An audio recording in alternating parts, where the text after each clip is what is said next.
Juízes 9, de 7 a 15. Você quer ler comigo, por favor? Repetir comigo? Avisado disto, Jotão foi e se pôs no cimo do monte Gerezim. E em alta voz clamou e disse-lhes: ouvi-me, cidadãos de Siquém. Ouvi-me, cidadãos do Brasil. E Deus vos ouvirá, vós outros. Foram certa vez as árvores ungir para si um rei.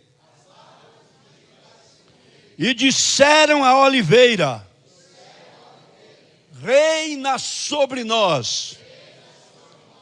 Porém a oliveira lhes respondeu: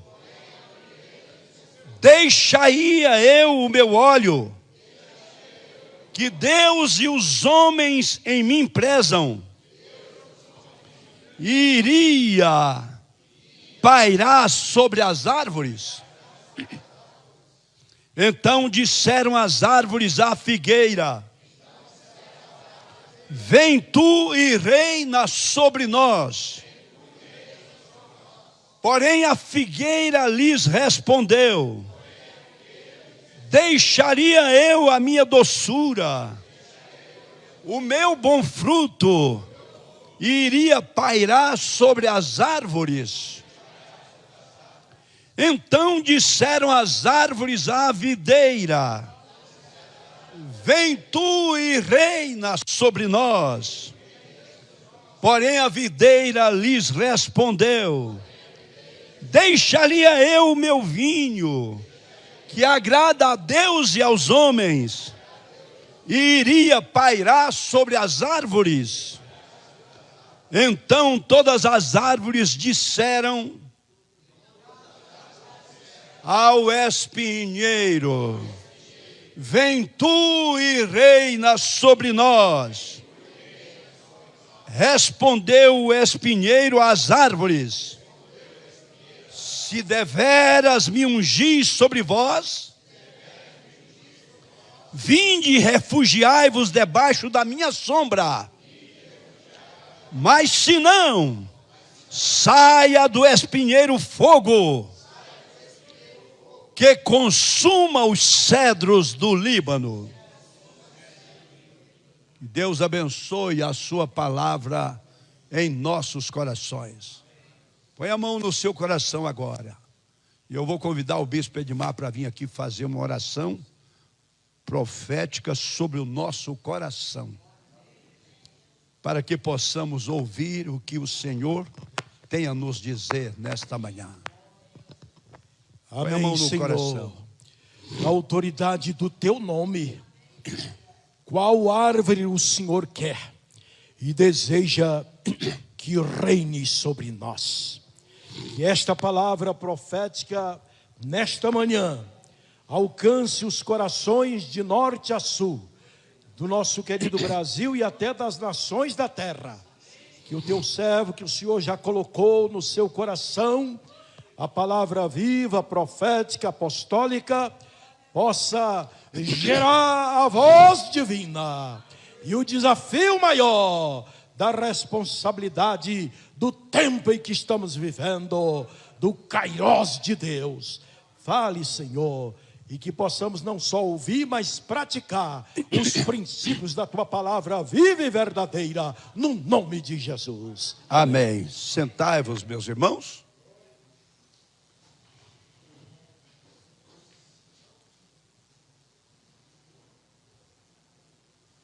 O apólogo de Jotão. Está aí na sua Bíblia o título? O apólogo de Jotão. O Jotinha vai falar sobre o apólogo de Jotão.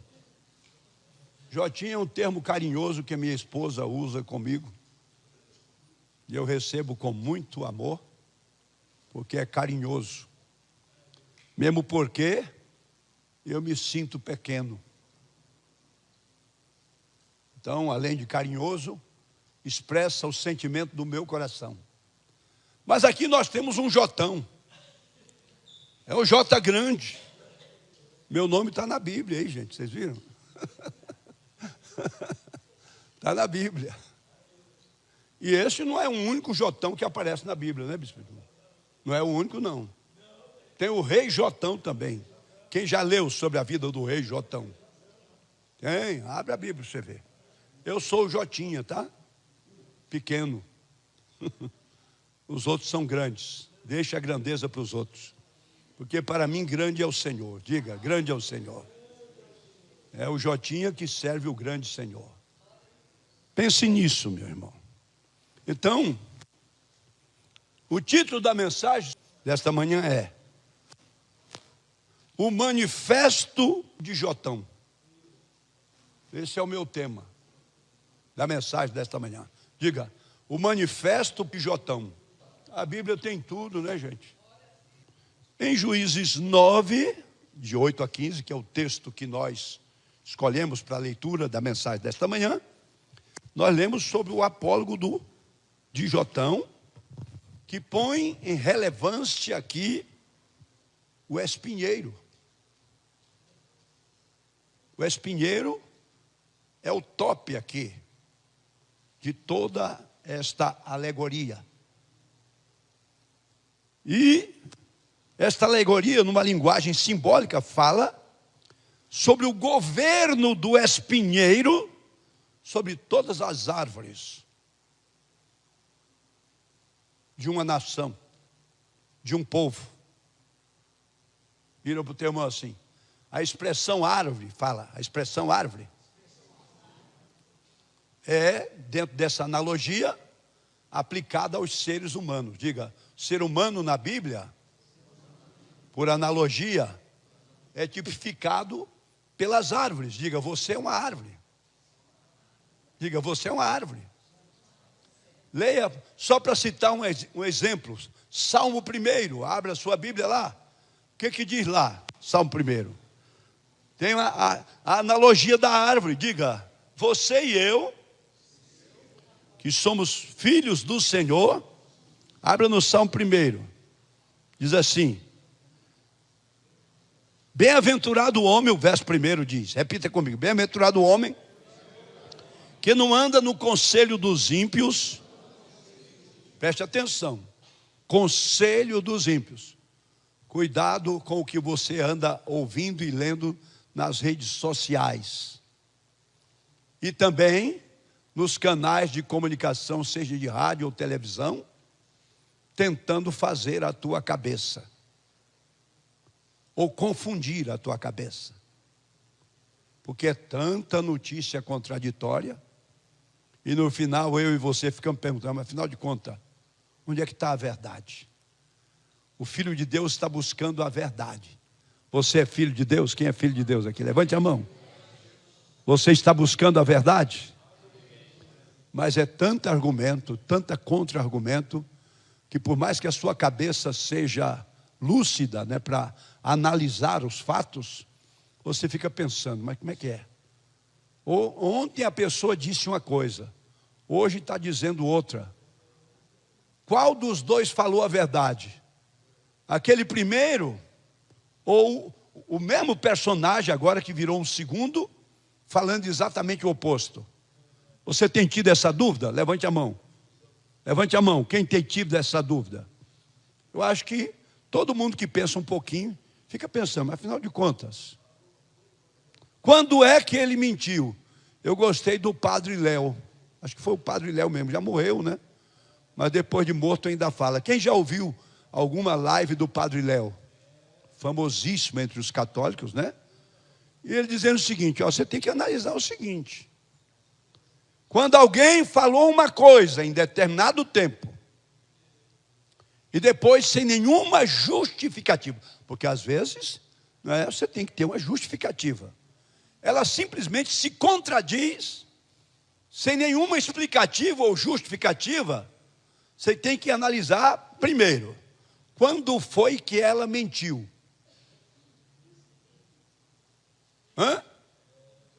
Quando falou a primeira vez? ou quando falou a segunda.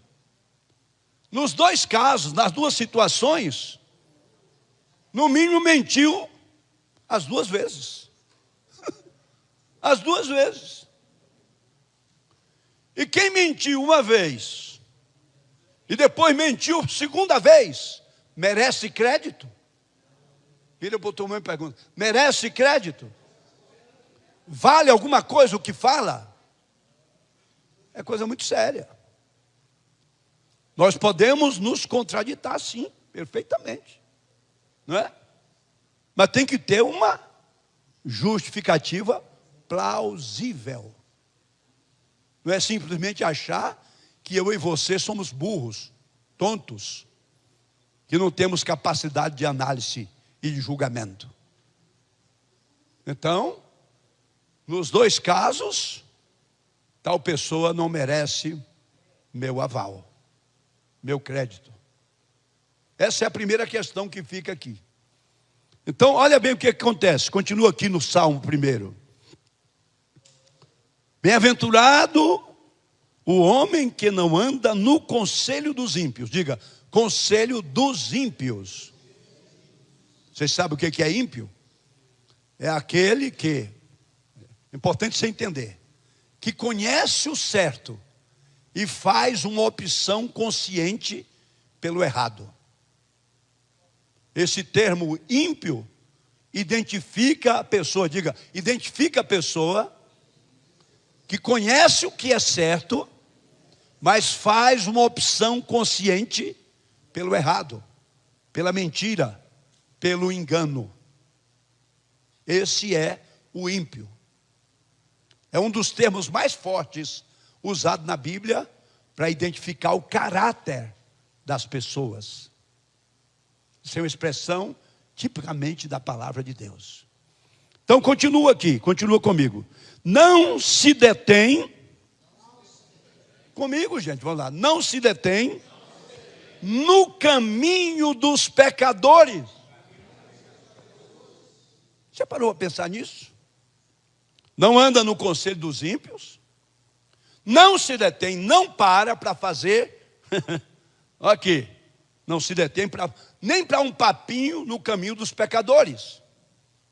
E finalmente, diga, finalmente, não se assenta na roda dos escarnecedores. Irmãos, você viu como é que a coisa é? Ela é paulatina e gradativa. Primeiro, não anda. Segundo, não se detém. E terceiro, não se assenta. Quem anda no caminho dos ímpios, termina se detendo no caminho dos pecadores e finalmente se assentando na roda dos escarnecedores. Isso se aplica de forma genérica a qualquer contexto da nossa história. Mas aí continua dizendo, repita comigo, continua dizendo: antes o seu prazer está na lei do Senhor. Ou seja, está na palavra de Deus. Diga, na palavra de Deus. E na sua lei medita de dia e de noite. Agora aí, onde é que você encontra a árvore aí? Diga, aí diga assim, porque ele, esta pessoa, esta mulher, este homem, diga, é como árvore. Diga, eu e você somos como árvore. Oh, que coisa linda, né? Plantada junto à corrente das águas,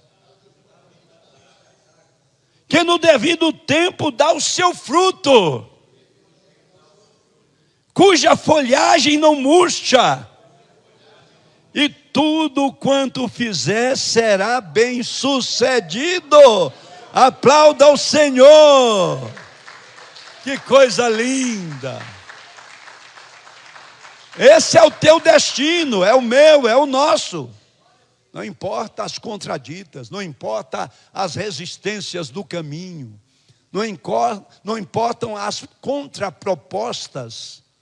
Deus já determinou o teu destino, o meu, o nosso, se nós andarmos com Ele de acordo com a sua palavra, de acordo com a sua lei. Você toma posse desta promessa? Mas olha, a segunda parte aqui do Salmo fala do caminho dos ímpios. Eu não vou nem entrar nele. Depois você complete a leitura, porque o meu foco aqui é outro na mensagem. Olha lá qual é o caminho do ímpio. Pelo contrário, né? O caminho do ímpio vai na contramão do caminho do justo. Então, depois você leia 2 Coríntios 7, aliás 6, né? Quando Paulo fala, fazendo aquele paralelo entre quem serve a Deus e quem não serve, dizendo que não pode ter sociedade, não pode ter associação, não é? E vai por aí. Paulo pegou essa mesma analogia que está aqui no Salmo 1, só que atualizando na linguagem do Novo Testamento. 2 Coríntios 6, depois você leia. Olha que coisa séria, capítulo 6, lá no final do capítulo, você vai encontrar. Então, meus amados, esta mensagem aqui, ela mexe conosco assim, ela é muito providencial para o tempo que estamos vivendo, sabe por quê? Domingo que vem, nós vamos ter o desfecho. Preste atenção o que é que dizem aí os especialistas em questão política. A eleição mais importante da história da nação brasileira. Quem já ouviu essa expressão por aí? Olha, acredite. Acredite. Por quê? O jogo já está feito, já está armado. Se você se interessa ou não, se você se envolve ou não, se você procura conhecer ou não, olha para o teu irmão e diz assim, olha, o resultado final, digo, o resultado final, no final do dia, domingo que vem, quando for decretado o vencedor, não importa de que lado, olha para o teu irmão, não importa de que lado, se prepare para viver, diga assim, ou dias melhores, dependendo do resultado, ou o pior da sua vida que você jamais viveu. Diga, ou o pior da sua vida que você jamais viveu. Acredite, viu? Acredite. Diga para o seu irmão assim, ó, o seu voto como cidadão, olha, e não importa o que os críticos da igreja digam. Diga para o seu irmão, você é cidadão do céu, mas é cidadão da terra também. E nada de escapismo, tá? Nada de escapismo. O que é o escapismo?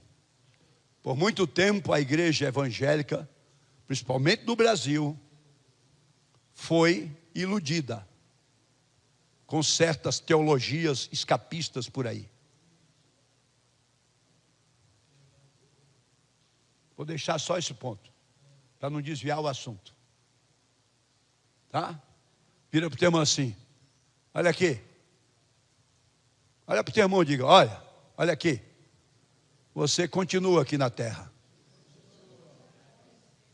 Olha aqui, 2000 já passou. E você não foi embora. Diga para o teu irmão, olha aqui, a Covid já veio e levou muita gente. E nós continuamos aqui, você está aqui. Vivinho aí, né? Talvez com algumas sequelas. Eu estou ao ponto que eu não posso mais usar aquele sapato que aperta, porque minha perna incha, né? É a sequela da vacina aqui, ó. Está aqui, o bispo Edmar está com o mesmo problema. Tem muita gente falando comigo a mesma coisa. Ó, o Armagedon, diga, o Armagedon está sendo armado. Alguns identificam o Armagedon, que está na Bíblia, com a Terceira Guerra Mundial. Você imagine, você está acompanhando as notícias? O que alguém está dizendo? Que qualquer hora vai começar, já está usando, querendo usar arsenal atômico. Basta um começar, para o outro lado responder, e para cada um querer mostrar que tem mais poder armazenado, poder atômico armazenado para acabar com o planeta. Você está escutando? Olha para o teu irmão. Está escutando direitinho aí?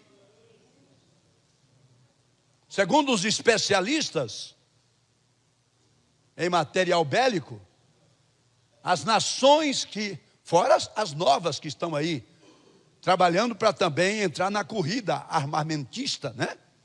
Exemplo, Irã, né? Irã que está aí, ó, acelerando o processo.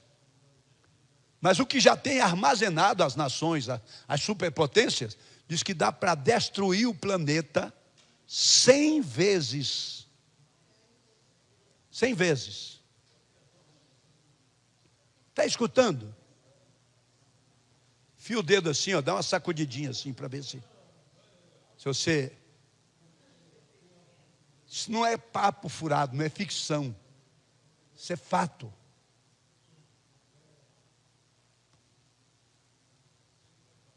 Diga, e a despeito da guerra, que pode ser o estupim do Armagedon, diga, você continua aqui, ó. Diga, você continua aqui. Tem hora que eu fico meio desconfiado, sabe por quê, irmãos? Eu vejo tantos irmãos ausentes das reuniões, não só da Shalom, mas também das igrejas em geral, os pastores comentando aí com a gente, que eu fico pensando, será que já aconteceu o arrebatamento e nós ficamos? Eu estou falando sério, não é? Tantos irmãos queridos que a gente ama, será que foram para o outro lado e estão através da rádio, TV Presença só? Porque muitos dizem assim, olha, eu não estou indo não, mas eu estou na rádio. E eu fico pensando se eu vou continuar com essa rádio ou não, né? Que foi uma arma boa para o tempo da pandemia, mas agora eu não sei. Estou com dúvida. Se você tiver uma revelação, passa para mim aí que eu vou ouvir e considerar, tá? Que nunca foi a intenção. Olha como é que o diabo inverte as coisas. De transformar uma ferramenta dessa numa justificativa para o povo de Deus não se reunir. Nunca. Nunca.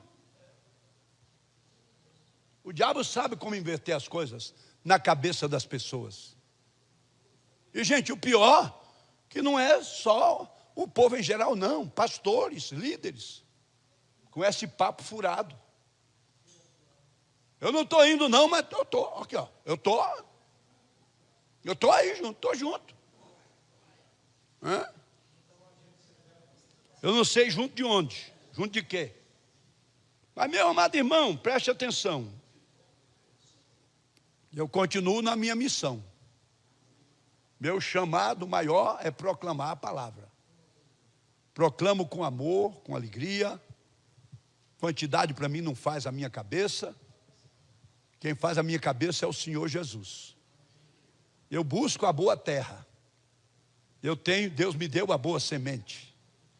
E eu sei que quando a boa semente encontra a boa terra, ela frutifica a 30, a 60 e a 100 por um.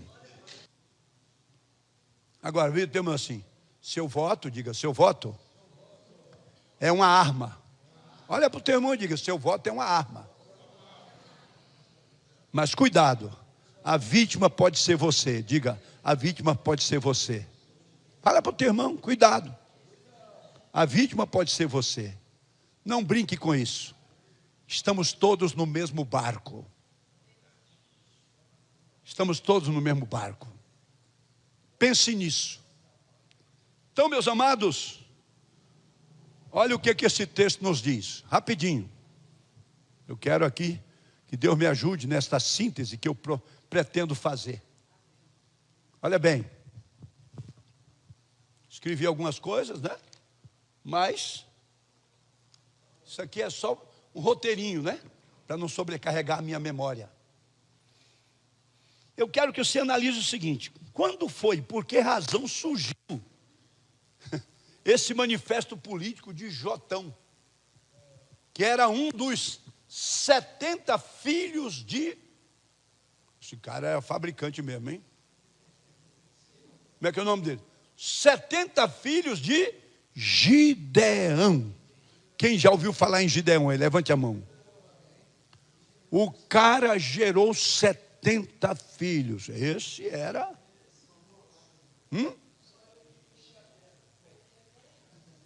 hiperfértil. Né? Meu avô gerou, ele conseguiu gerar, acho que 18 filhos. Dos 18, 9 morreram. Morreram antes de nascer, abortaram. Ficaram 9. E ele se orgulhava. Foram 18, né? Mas Deus só quis que sobrevivesse 9. Mas diz que os 70 filhos sobreviveram. Diga, sobreviveram. Aí, se levanta Abimeleque. O que ele fez? Ele matou 68 dos seus irmãos e suas famílias. Matou todos, dizendo, olha... Primeiro ele fez uma assembleia, diga, fez uma assembleia. Fez um plebiscito, diga, fez um plebiscito. Que é uma consulta popular. Vocês querem ser governados por 70 ou por um? Qual é o bom senso? Aí o povo, não, é melhor um só do que 70. Não temos nem condição para sustentar tanto marmanjo aí, estou falando a minha linguagem agora, né?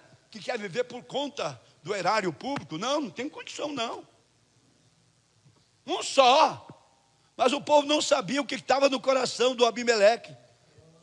Não sabiam. Ele assim, na hora da campanha, diga, na hora da campanha, Abimeleque promete tudo.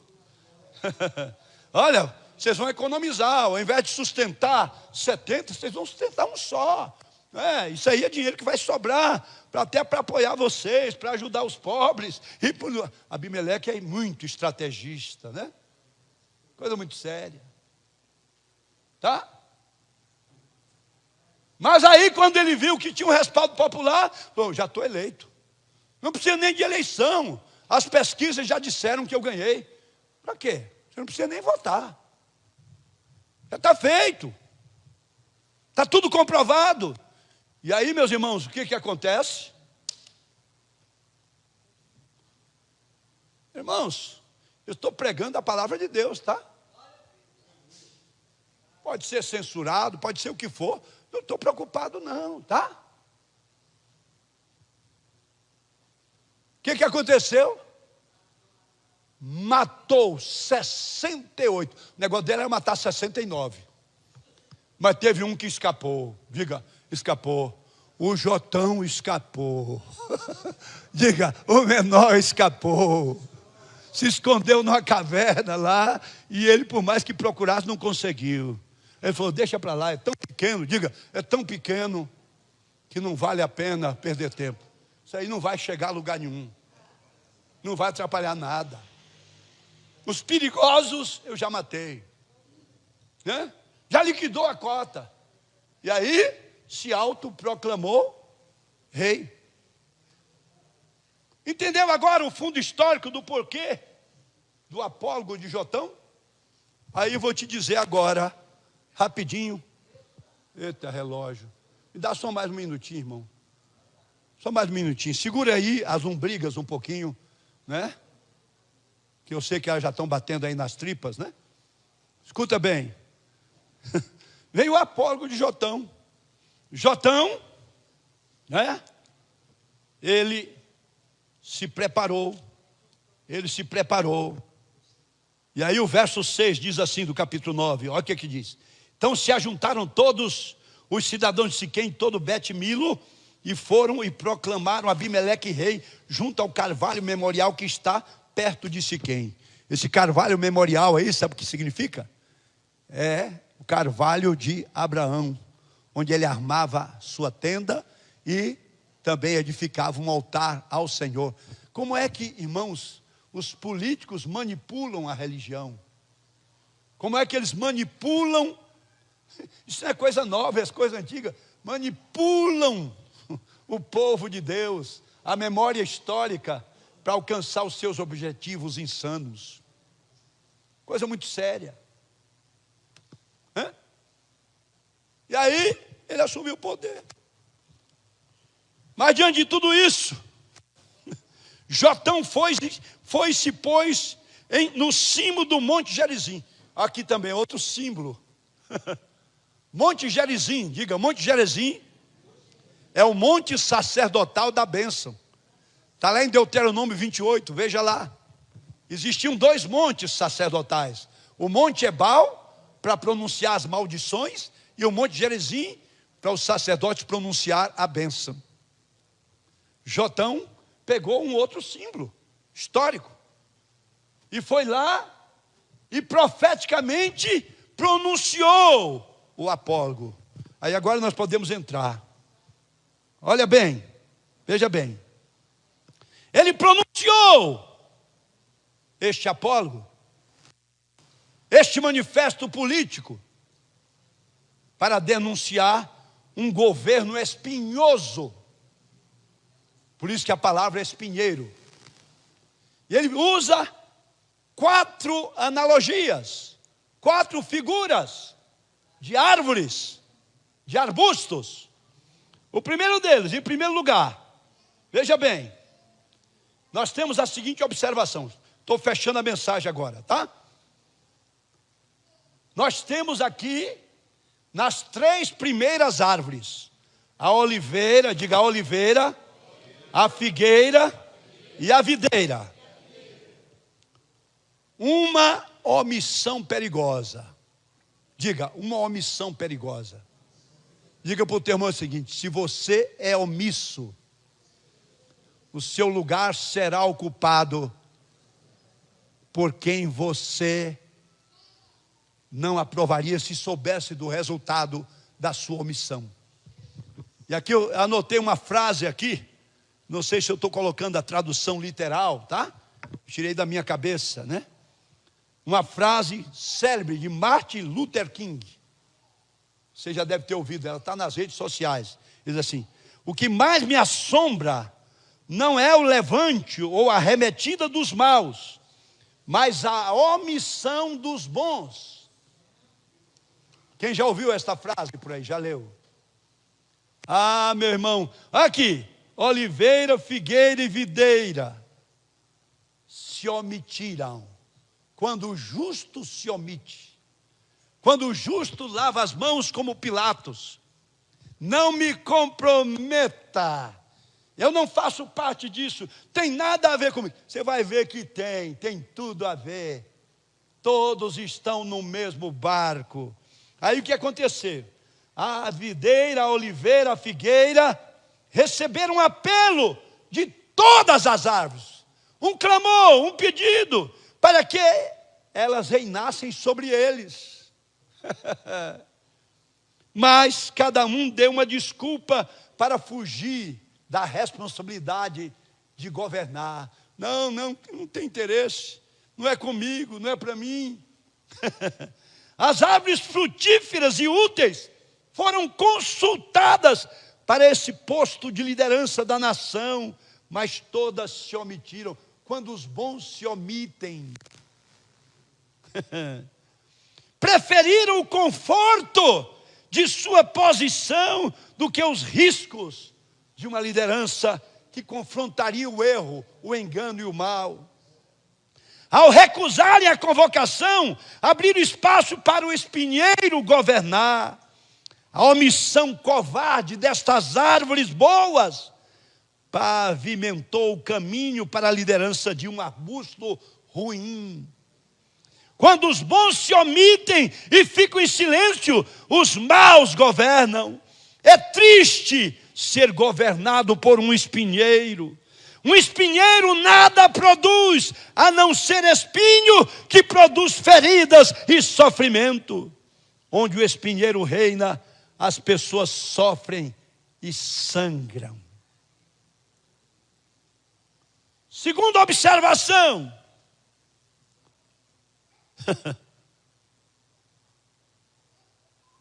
Uma desculpa descabida. Nós sempre temos uma desculpa, porque onde não há, diga, onde não há compromisso de aliança séria, as desculpas enxameiam. A mente que mente sempre tem uma explicativa e nunca uma justificativa. Tem sempre um álibi para cada criminoso, usando a linguagem jurídica. E aí, meus irmãos, olha aqui. A oliveira declinou de sua convocação para o reinado, dizendo que não podia parar de produzir do seu óleo, prezado por Deus e pelos homens. Eu não posso. Eu estou aqui na unção, né? Deus me ungiu para outra coisa. Eu não tenho chamado para isso. Não é a minha missão, não é meu papel. E tem até os pregadores que justificam, né? Não, eu não sou chamado, eu tenho uma missão maior. É isso. Então deixa quem não é ungido tomar o lugar, a posição, quem não é ungido por Deus. É isso que você quer? Depois não chora não, tá? Não chora não. A igreja perseguida nos vários países aí, passou por esta mesma prova. E o espinheiro chegou e tomou o poder. E o Brasil está aqui usando uma expressão bem popular, está na tábua da beirada, está tudo preparado. Ou você não sabe disso? Depois não diga que não foi avisado. Então a desculpa, não. Então você não quer gente ungida no governo do país? Você prefere o ímpio? Você prefere o pagão? Você prefere o espinheiro? Depois não chore, não lamente as consequências. Meus irmãos, olha a desculpa da figueira. A figueira renunciou ao privilégio do convite, argumentando que sua doçura e o seu bom fruto era motivo suficiente para continuar existindo e que não tinha aspirações mais elevadas. Olha, é o seguinte, eu estou cuidando da minha vida, da minha família, está tudo muito bem, estou muito feliz. Minha missão é com a família. A coisa mais, tem até uns pregadores que falam isso, coisa mais importante. Estou dizendo que não é, viu? Por favor, fica só no que eu falar. Coisa mais importante é cuidar da minha família. Tem gente até dizendo que ministério não vale nada. Se a sua família fracassar, você fracassa em tudo. Não é verdade. Não é verdade. Conheço muitos que não foram bem-sucedidos na família e que deixaram uma marca muito forte nas nações. Um exemplo claro, sabe quem foi? Vou citar um exemplo clássico, que até os biógrafos religiosos omitem. Quer ver? João Wesley. João Wesley, segundo alguns biógrafos que não têm medo da verdade, casou-se 4 vezes, que foi infeliz nos primeiros casamentos dele. 4 vezes. E a marca que ele deixou na Inglaterra e no mundo. Meus amados irmãos, nós temos que sair dos estereótipos, dos preconceitos. Não estamos aqui fazendo apologia de nada, mas nós precisamos colocar a medida certa em cada coisa e não generalizar igual costumamos fazer. Moisés, Paulo, foram infelizes na vida familiar. Estuda direitinho a biografia deles na Bíblia, para você ver. E olha a obra monstruosa que eles deixaram. Meus irmãos, olha aqui o que acontece. A pessoa diz assim, a minha missão é só cuidar da minha família. Cuida mesmo, e deve cuidar mesmo, por favor. Família é coisa preciosa. Como é importante. Olha, um líder que consegue sobreviver, não tendo a família com ele, não contando com o apoio da família, é um herói. Para mim é um herói. Sem perder o caminho, sem perder a cabeça, é um herói. Pode proclamar o verdadeiro herói. Que a família realmente é a base sólida de tudo, inclusive da sociedade. Pode ter certeza disso. Eu sempre sou a favor da família. Nunca ao contrário. Quem me conhece, me acompanha, sabe disso. Mas, irmãos, nós precisamos colocar a medida certa, o valor certo, o peso certo de cada situação. Porque também, por outro lado, irmãos, aqueles que não contam com a família, que a ferro e a fogo mantém uma família disfuncional. Sabe o que acontece? Termina destruindo a própria obra que estão construindo com tanto suor, sacrifício e lágrimas. Uma família disfuncional arrasa com qualquer ministério, arrasa com qualquer projeto de vida. Dormindo com o inimigo. Eu conheço esse filme. Eu sei o que é isso. Não discuta comigo não, que você vai perder. Eu vou te dar fatos da Bíblia e da história.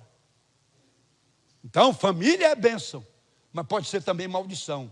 Família no Monte Gerizim, junto com o sacerdote, não tem coisa melhor.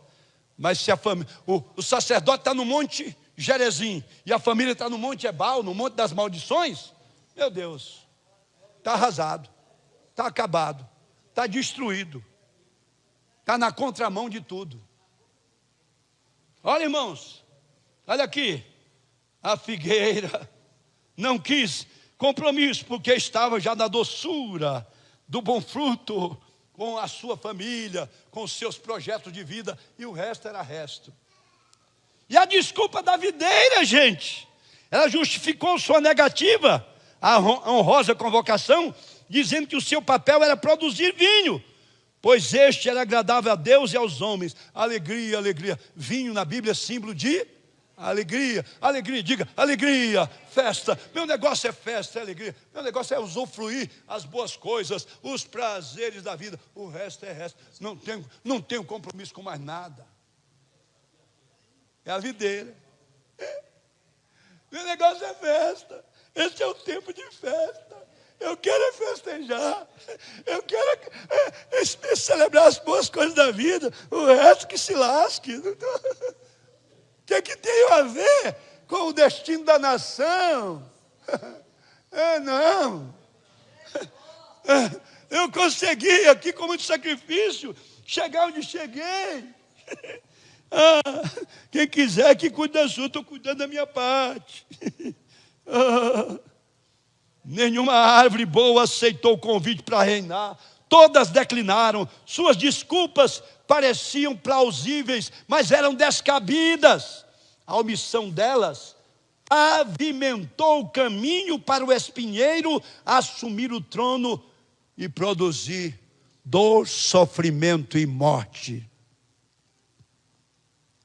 Mas a terceira observação, já estou chegando ao final. Isso foi uma opção desastrosa. Diga, uma opção desastrosa. Todas estas árvores, depois de baldados todos os esforços de buscar um rei, recebendo reiteradas negativas ao seu apelo, recorrem ao espinheiro, convocando-o a reinar sobre elas. Mas o espinheiro não é árvore. Vocês notaram? Espinheiro não está classificado como árvore, é arbusto. Prestou atenção da diferença entre árvore e arbusto? As outras três tudo são árvores frutíferas. O espinheiro é uma moita de arbustos.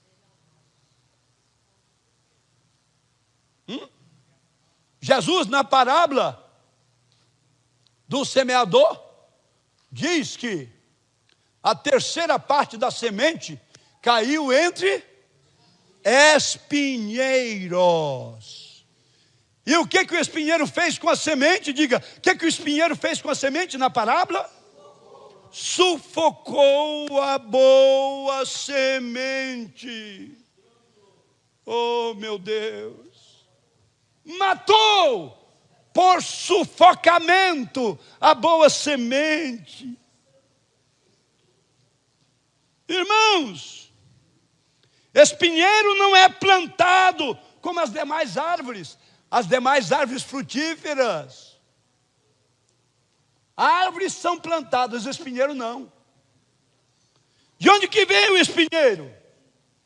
Vem da maldição que Deus colocou sobre a terra. Está em Gênesis 3.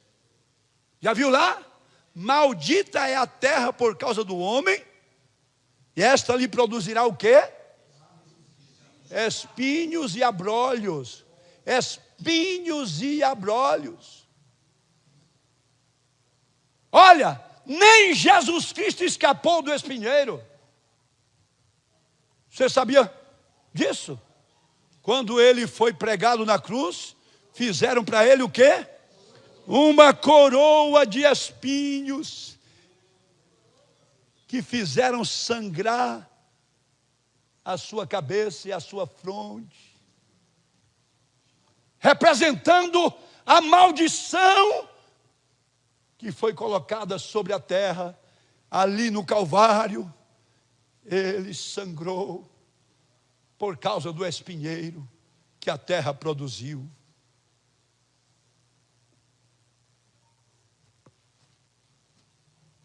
Ah, meus irmãos, espinheiro não é plantado, espinheiro não produz frutos. Qual é o fruto do espinheiro? Nenhum. Espinheiro fura os pés, fere as mãos, produz desconforto, dor, sofrimento e morte. Quando os bons renunciam à liderança, os maus passam a governar. Quando aqueles que podem ser úteis aos seus irmãos, ao seu povo, à sua nação, renunciam o seu privilégio, abrem caminho para os espinheiros assumirem o poder. É uma tragédia ser governado por um espinheiro. Você está escutando, igreja? E o último ponto está aqui, eu tenho que terminar. Eu gastei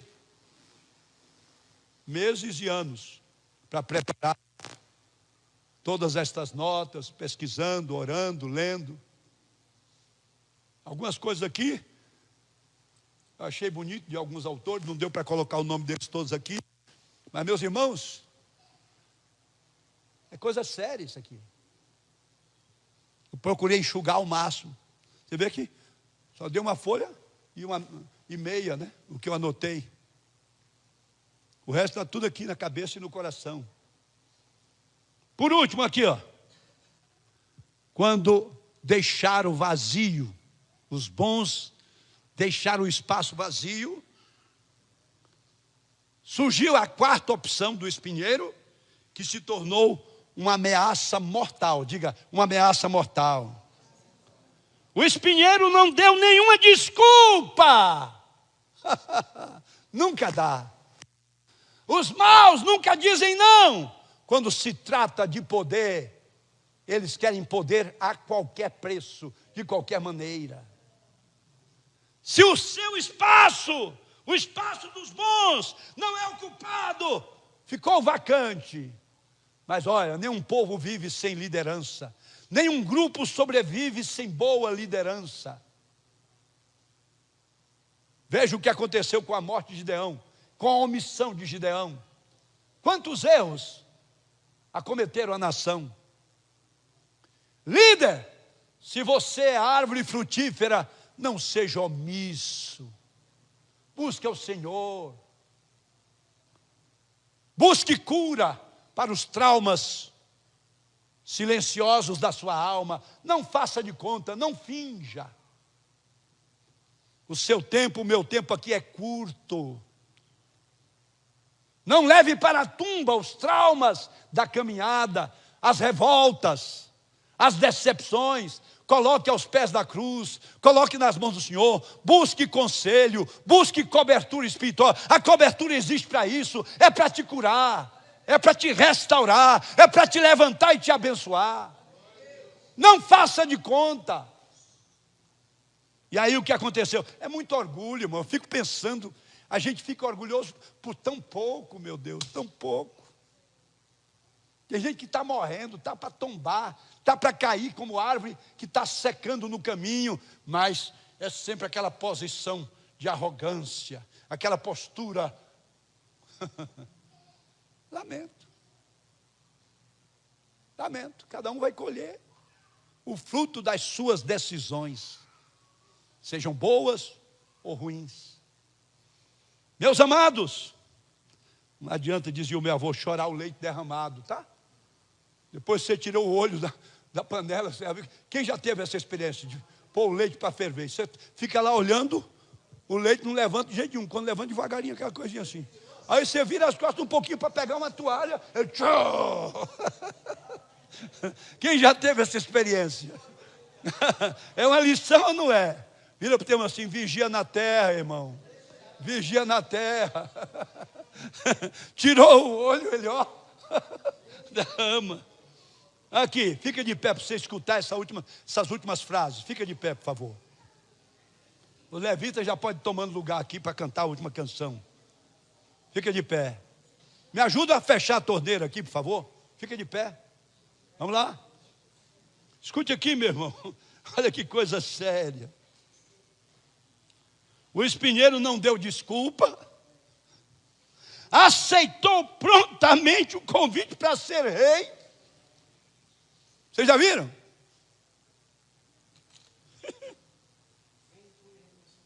Já viu?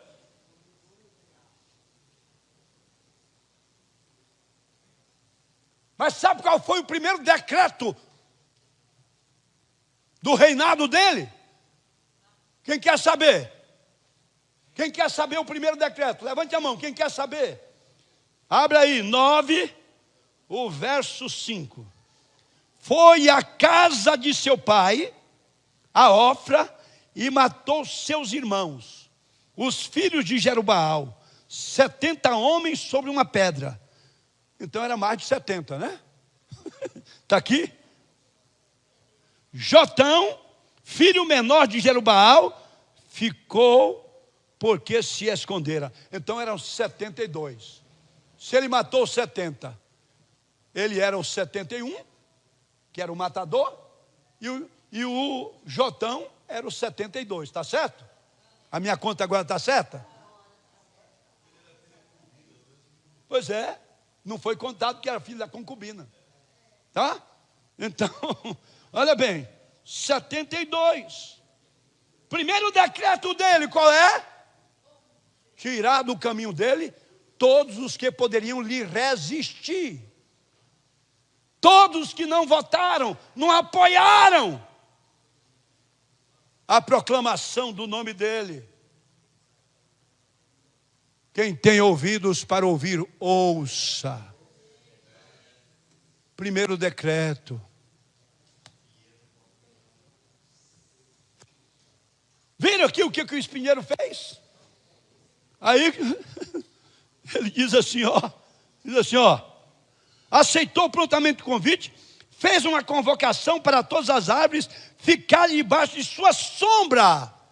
Eu vou proteger vocês. Qual é a proteção do espinheiro?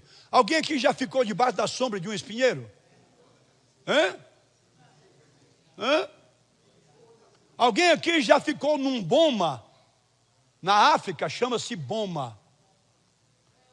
O boma é a proteção do largados e pelados. Já viram lá? Ao redor, eles cortam os espinheiros para se proteger das feras. Só que aqui era o contrário. A fera era o próprio espinheiro. Matou aí? Olha bem. Ele diz lá, quem não vier me apoiar, será consumido pelo fogo. Meu irmão, está preparado para o fogo, meu irmão? Batismo de fogo, perseguição.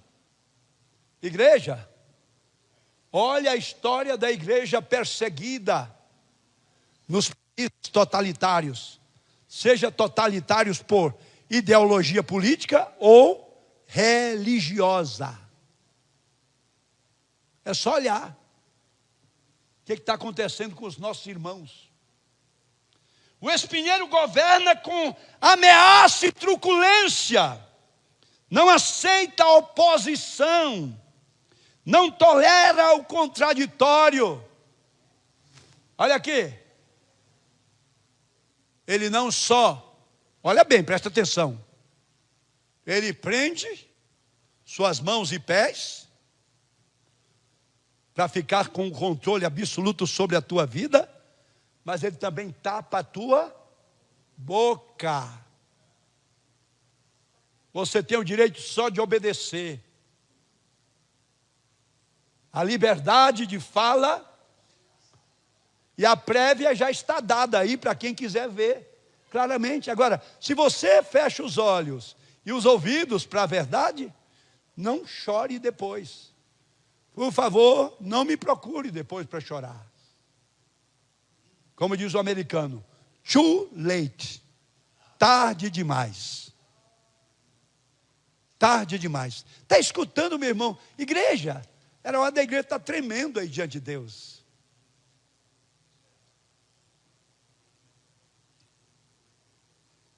Seu governo é ditatorial. A única alternativa de seus súditos é a obediência cega. Submeta-se ou morra.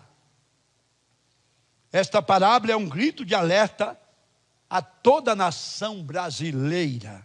Estamos diante de uma eleição que definirá o futuro de nossa nação. Que o espinheiro não reine sobre nós. Busque o governo de Deus na sua vida. Siga a palavra de Deus. Saia do relativismo desta geração pós-moderna, pagã, que desconhece, ignora e despreza os valores do Evangelho de nosso Senhor Jesus Cristo. Não estamos aqui torcendo por A contra B, não. Estamos torcendo pelo propósito de Deus para a tua vida e para a nação brasileira. Estamos todos no mesmo barco.